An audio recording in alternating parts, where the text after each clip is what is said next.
Hello friends, welcome back my YouTube channel.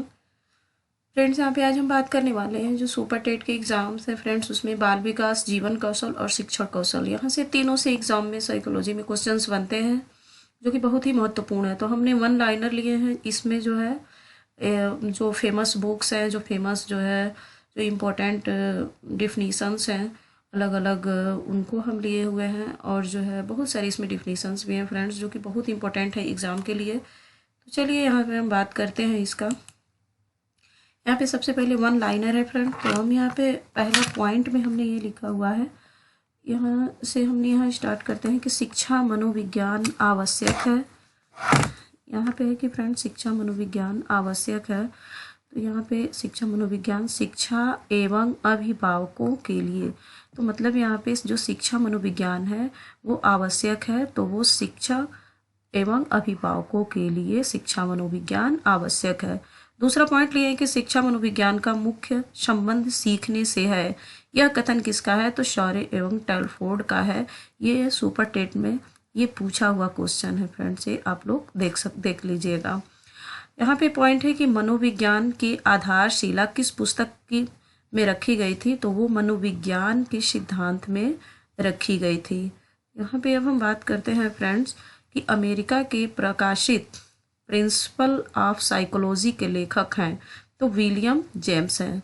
William James ने ही सबसे पहले यहाँ पे अमेरिका में अपनी पुस्तक प्रकाशित किए थे, प्रिंसिपल ऑफ साइकोलॉजी। इनके लेखक विलियम जेम्स हैं। ये यूपी टेट में पूछा गया था। बातें हैं फ्रेंड्स कि शिक्षा मनोविज्ञान का वर्तमान स्वरूप क्या है? तो व्यापक है। अब आते हैं कि गौरीशन ने के अनुसार शिक्षा मनोविज्ञान का उद्देश्य है। क्या इनका उद्देश्य है इनके अकॉर्डिंग? तो व्यवहार का ज्ञान।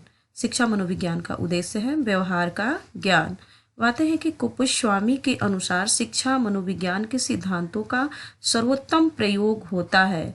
तो कहाँ का होता है? तो उत्तम शिक्षा में होता है एवं उत्तम अधिगम में होता है। यहाँ पे मनोविज्ञान के सिद्धांतों का सर्वोत्तम प्रयोग कहाँ का होता है? तो उत्तम शिक्षा में होता है और उत्तम अधिगम में भी होता है।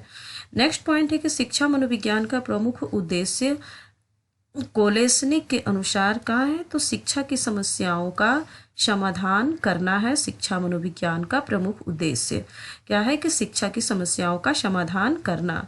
नेक्स्ट पॉइंट है कि कैली के अनुसार शिक्षा मनोविज्ञान के उद्देश्य हैं 9 उद्देश्य हैं कैली के अनुसार। कैली ने 9 जो है शिक्षा मनोविज्ञान के उद्देश्य दिए हुए हैं। स्किनर के अनुसार शिक्षा मनोविज्ञान के सामान्य उद्देश्य हैं वो बाल विकास है।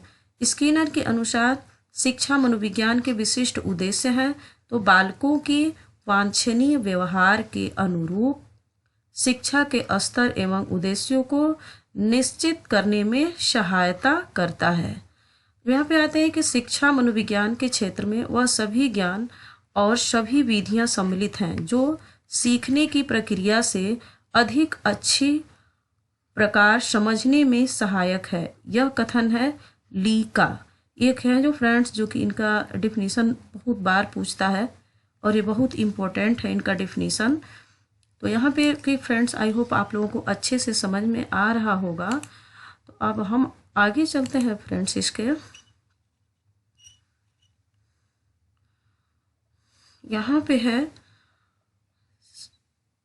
शिक्षा मनोविज्ञान के क्षेत्र में वह सभी ज्ञान विधियां सम्मिलित हैं जो सीखने की प्रक्रिया से अधिक अच्छी प्रकार समझने में सहायक है। यह कथन है लीका का। ये हमने आपको बता दिया। आते हैं कि गेट्स के अनुसार शिक्षा मनोविज्ञान की सीमा है अस्थिर एवं परिवर्तनशील है। शिक्षा मनोविज्ञान की सीमा गेट्स के अकॉर्डिंग। आते हैं कि अवस्था विशेष के आधार पर ही हमें किसी को बालक, युवा या वृद्ध कहना चाहिए। यह कथन है फ्रॉवेल का। ये भी एग्जाम में पूछा हुआ क्वेश्चन है फ्रेंड्स। अब आते हैं हम यहाँ पे कि जो हर्बर्ट के अनुसार शिक्षा सिद्धांतों का आधार होना चाहिए वो मनोवैज्ञानिक होना चाहिए। आते हैं मांटेसरी के अनुसार, जो मारिया मांटेसरी थी उनके अनुसार एक अध्यापक द्वारा उस स्थिति में ही शिक्षण कार्य प्रभावी ढंग से किया जा सकता है जब उसे ज्ञान होगा। किसका? मनोविज्ञान के प्रयोगात्मक स्वरूप का जब उसको ज्ञान होगा। किसी भी अध्यापक को जो मनोविज्ञान मनोविज्ञान है उसके प्रयोगात्मक स्वरूप का ज्ञान होगा तो वो क्या होगा कि शिक्षण का कार्य प्रभावी ढंग से करेगा। नेक्स्ट पॉइंट है कि वर्तमान समय में शिक्षा मनोविज्ञान की आवश्यकता समझी जाती है। क्या समझी जाती है कि सर्वांगीण विकास में, यानी कि सारे पक्षों में विकास समझी जाती है शिक्षा का। शिक्षा मनोविज्ञान का प्रमुख लाभ है शिक्षक शिक्षार्थी मधुर संबंध। जो शिक्षक और जो शिक्षार्थी होते हैं, जो स्टूडेंट और टीचर होते हैं, जो उनके बीच की जो कनेक्शन होती है वो मधुर होना चाहिए। शिक्षा मनोविज्ञान का प्रमुख ये लाभ है। नेक्स्ट पॉइंट आते हैं हम, शिक्षा मनोविज्ञान का प्रमुख लाभ ही हमने पढ़ लिया। अब आते हैं नेक्स्ट पॉइंट पे, कक्षा में छात्रों को उनकी विभिन्नताओं के आधार पर पहचानने के लिए शिक्षक को ज्ञान होना चाहिए। शिक्षा मनोविज्ञान का यहाँ पे आता है कि फिर से शिक्षा मनोविज्ञान का ज्ञान किस लिए होना चाहिए, तो छात्रों को उनकी विभिन्नताओं के आधार पर, क्योंकि हर बालक, हर जो है स्टूडेंट, जो क्लास होती है उसमें एक तरह नहीं होते हैं, सबकी जो है अलग अलग होते हैं, बच्चे अलग अलग रूप के होते हैं, उनमें व्यक्तिगत विभिन्नताएं पाई जाती हैं। उसके पहचानने के लिए, उस भिन्नताओं को पहचानने के लिए हमें शिक्षा मनोविज्ञान का जानकारी अवश्य होना चाहिए, एक अध्यापक के अंदर गुण होना चाहिए। नेक्स्ट पॉइंट है कि समय सारणी में गणित, विज्ञान या कठिन विषय के कालांश पहले क्यों रखे जाते हैं, तो वो मनोविज्ञान के आधार पर रखे जाते हैं। जो ये जो गणित हुआ या विज्ञान हुआ या फिर जो भी डिफिकल्ट सब्जेक्ट होते हैं वो कालांश के पहले इसीलिए रखे जाते हैं, वो मनोविज्ञान के आधार पर रखे जाते हैं, मनोविज्ञान के बेसिस पे रखे जाते हैं।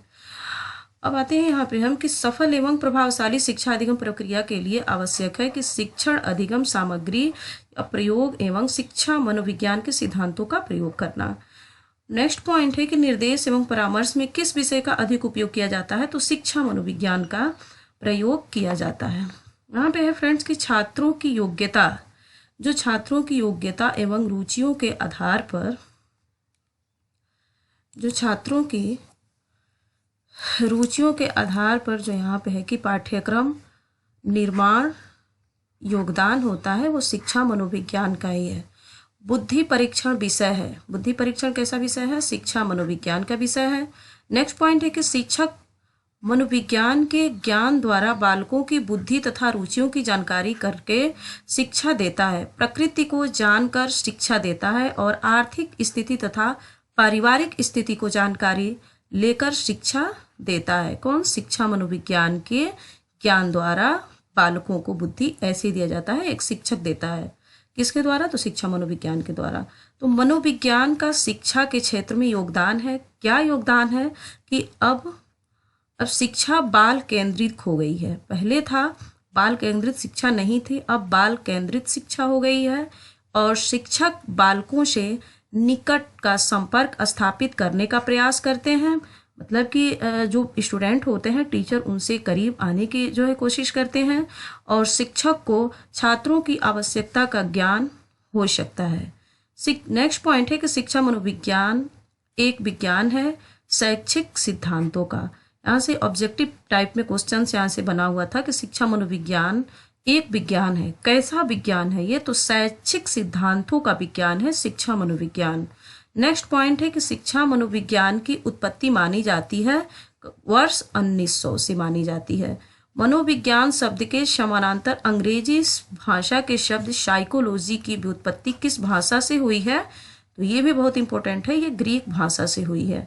शिक्षा मनोविज्ञान का संबंध है शिक्षा से, दर्शन से और मनोविज्ञान से शिक्षा मनोविज्ञान का संबंध है। किससे है? शिक्षा से है, दर्शन से है और मनोविज्ञान से है। नेक्स्ट पॉइंट है कि शिक्षा का शाब्दिक अर्थ है तो पालन पोषण करना, सामने लाना और नेतृत्व देना।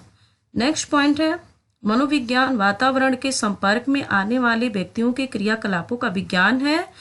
यह कथन किसका है? तो यह कथन वुडवर्थ का है। तो friends, I hope one liner question हमारा आपको अच्छे से समझ में आया होगा।